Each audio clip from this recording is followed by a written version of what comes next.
क्षिति प्रतिष्ठित नगर में जितशत्रु नामक राजा राज्य कर रहा था। उसकी पत्नी का नाम धारिणी और मंत्री का नाम था सुबुद्धि। उसी नगर में धन नामक श्रेष्ठी निवास करता था। उसकी पत्नी का नाम था भद्रा। सेठ के 8 पुत्रों के पश्चात एक पुत्री हुई। सेठ ने उसका नाम रखा भट्टा। वह परिवारजनों की अत्यंत प्यारी थी। माता पिता ने सभी से कहकर रखा था कि वह जो कुछ भी करे लेकिन उसे कोई चूं तक नहीं करेगा। अतः उसका नाम अच्चंकार्य भट्टा ऐसा पड़ गया था। भट्टा बहुत ही रूपवती थी, अतः अनेक युवक उससे विवाह करना चाहते थे। जब वह यौवन के दहलीज पर पहुंची तो उसने संकल्प किया कि वह उसी व्यक्ति को अपना जीवन साथी बनाएगी जो उसके सभी आदेशों का पालन करेगा तथा अपराध होने पर भी उसे कुछ नहीं कहेगा।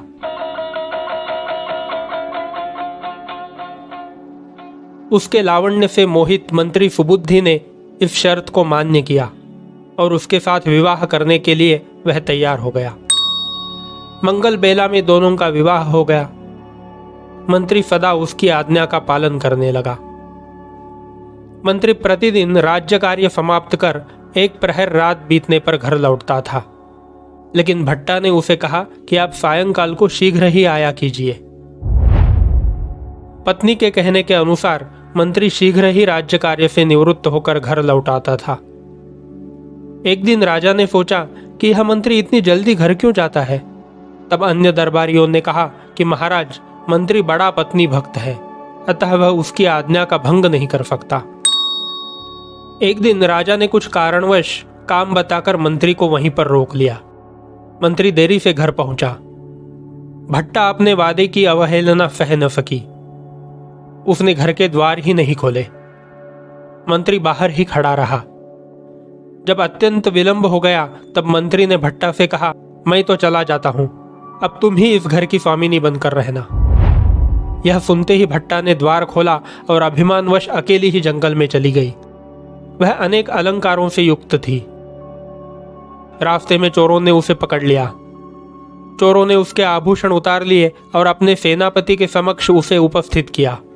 चोरों का मुखिया उसके रूप पर मुग्ध हो गया और उसने उसके सामने विवाह का प्रस्ताव रखा, लेकिन भट्टा ने उसका स्वीकार नहीं किया। अनेक प्रयत्नों के बाद भी वह उसे प्राप्त नहीं कर सका। अंत में उस सेनापति ने किसी जलौक वैद्य के हाथों उसे बेच डाला।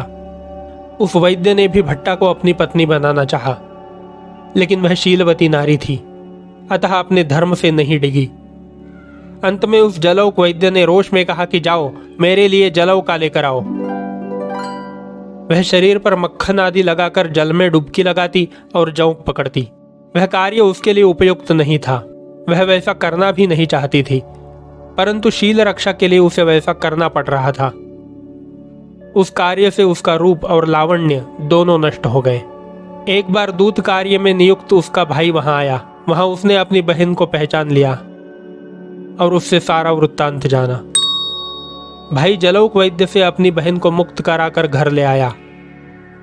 वमन विरेचन आदि प्रयत्नों से वह पूर्ण स्वस्थ हो गई। अमात्य ने उस पर विश्वास भी कर लिया।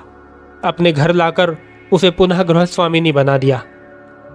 क्रोधपूर्वक अभिमान के दुष्परिणाम को देखकर उसने संकल्प किया कि मैं अब क्रोध और अभिमान नहीं करूंगी।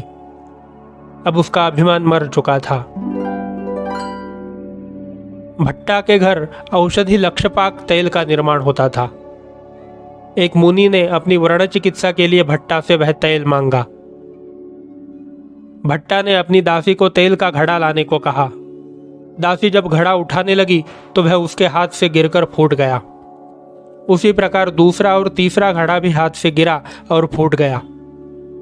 बहुमूल्य तेल के घड़ों के नष्ट होने पर भी भट्टा क्रोधित नहीं हुई। चौथी बार उसने स्वयं घड़ा उठाकर लक्षपाक तेल साधु को दिया। 3 घड़ों के फूट जाने के बाद भी उसके मन पर उसका कोई असर नहीं हुआ। उसने सच में क्रोध को जीत लिया था।